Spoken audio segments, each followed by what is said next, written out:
السوشيال ميديا زحلفو دما حاسوت مسيلني عندنا دقاقي رأيو ያው ሓደ ሰዓትን ገለን ንካብ ፖሊስ ዝተበለ እዩ ትክክለኛ እዩ ልብል ምሰንበብኩ ግን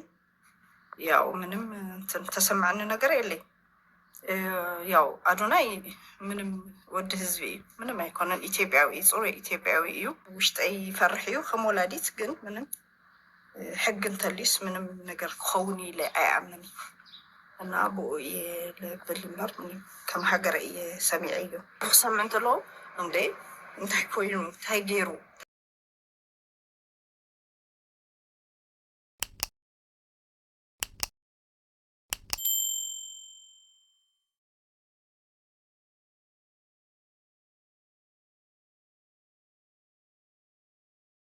ዝብል ነገራት ንዓይ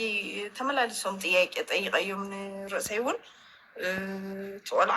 ጽቡቅን ዝገብር ዘሎ ሰናይ ምግባር እዩ ማለት ክበረታታዕ ኣለዎ ክሽለም ኣለዎ ብቃላት እናተፈንፅሑ ክዝረቡ ክሰምዕ እንተለኹ ንዓይ ብጣዕሚ ይሕዝነኒ እዩ። ግን ማለት አዶናይ ፍጥነት ኣለዎ ፍጥነቱ ድማ እውቀቱ እውን ደግፉሉ ከይድ ቆልዓ እዩ እና ብዙሕ ግዜ ዕረፍቲ ስኢኑ ዋላ ስቲልና እንተሪእካዮ ትፅቡቅ መልክዑ ዋላስ ጠንካራነቱ እናርአየሉ ዝኸይድ ዘሎ ቆልዓ እዩ። ብዙሕ ኣብ ምቾት ነይሩስ እቲ ምቾት ዓለም ኖ ኢሉ ጥንካሬኡ ዘርእየሉ ዘሎ ስለዝኾነ ንዓየ ሓበን ይስማዕኒ ይኮርዐሉ እውን ወደይ ብጣዕሚ እየ ዝኮርዐሉ ንምንታይስ ጠንካራነቱ እዩ ዘርእየኒ ኣሎ ንምንታይ ስንፍና የርእየኒ ጥንካሩ የርእየኒ ጎብዙ ኣብ ሕማቅ ሱስ ዘለኹም ቆልዑት ውፁ ጠንኪርኩም ስርሑ ሰሪሕኩም ተለወጡ ከእንግዲ ምልማን ነውሪ ምዃኑ እዩ ዘርድእ ኣሎ። ስደት እውን ኣይበረታትዕን ዘሎ ኣነ ከምችዎ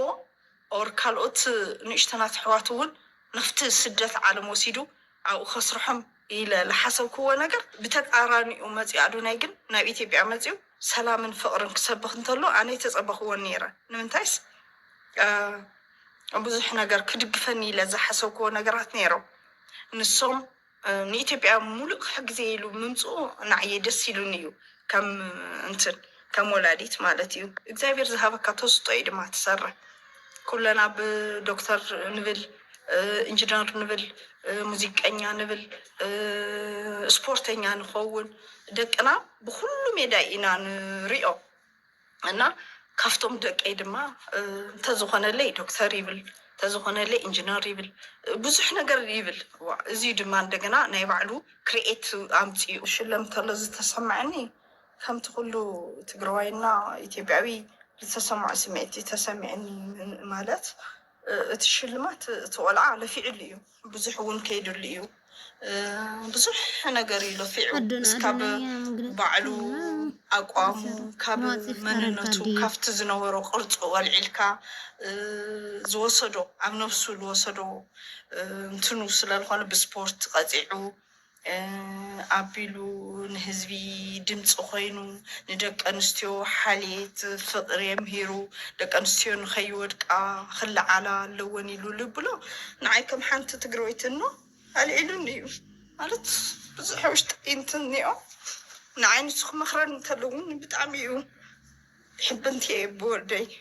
ብስሩን ጠንካራ ዝገበረን ንሱ ይመስለኒ ክወድቅ ይብል እንደገና ደጊመ ይልዓል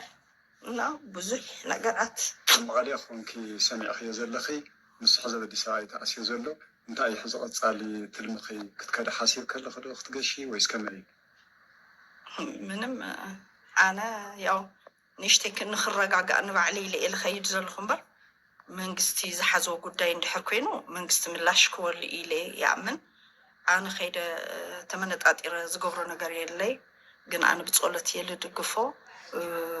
እግዚአብሔር ድማ ጸሎቱ እግዚአብሔር ድማ ካብ ማንም ላዕሊ ወላዲት ኣምላክ ልዕሊ እዩ ንሱ ንሳ ክትድግፎ ትኾን እያ ልብል እንትነለኒ ምንም ዘጨናንቕ ነገር የብለይን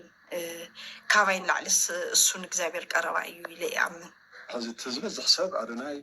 ኣብዚ ዕድመ እዚ እዩ ዝፈልጦ እሞ ኣብቲ ናይ ንእስነት ዕድሚኡ ከመይ ነይሩ ብኣንደበት ዶ? ያው ኣዶናይ ካብ ንእስነት ዕድሚኡ ንድሕሪት እንተተመሊሰ ኣዶናይ ብጣዕሚ ውዑይ እዩ። ውዑይነቱ ምስ ፍልጠት እዩ ዝጓዓዝ ብጣዕሚ ዝተውዓሊ እዩ። ግን በቃ ንቅድሚት ዝልጎዮ ቆልዓ እዩ።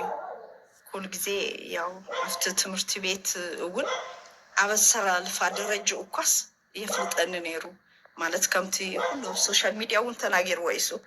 ብጣዕሚ ፈጣኒ ፍጥነት ኣለዎ ይሕልፎ እቲ እውቀቱስ በቃ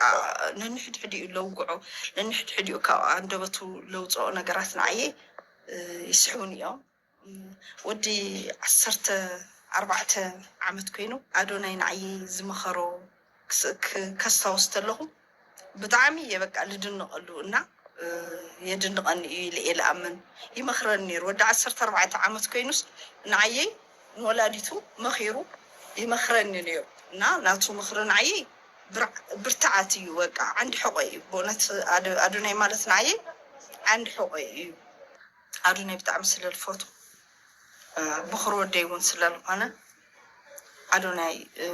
ምቾት ዓለም ክነብረለይ ይደሊ እየ። በዚ ሰዓት እዚ ድማ ሰሪሑ ተለዊጡ ጎዩ ብትሕቲኡ ዘለዎ ሰባት እውን ሰላም ፈጢሩ ንክነብረለይ ይደሊ እየ። ግን ድማ ከም ወላዲት ኩሉ ግዜ ዕረፍ ኢሉ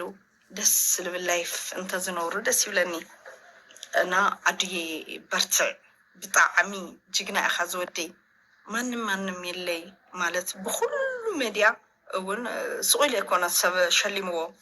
ስቁኢሉ ኣይኮነን 4 ሜዳልያ ሓደ መኪና ምሽላም ማለት ንዓየ ኮኸበ እዩ እውነት ኮኸበ እዩ። ኣዶናይ ወለላይ ግን እንኡ እውን ስለልፈቱ ደቂ ኣንስትዮ እውን ስለልፈተኻ የቐኒየለይ ዝወደይ ኣነ ምንም ይኮርዐሉ እየ ትወደይ ስለዝኮርዐሉ በቃ ሰላም ኮይኑ ንክነብረለይ ፀሎተይ ይገብር ብጣዕሚ እየ ዝፈትዎ።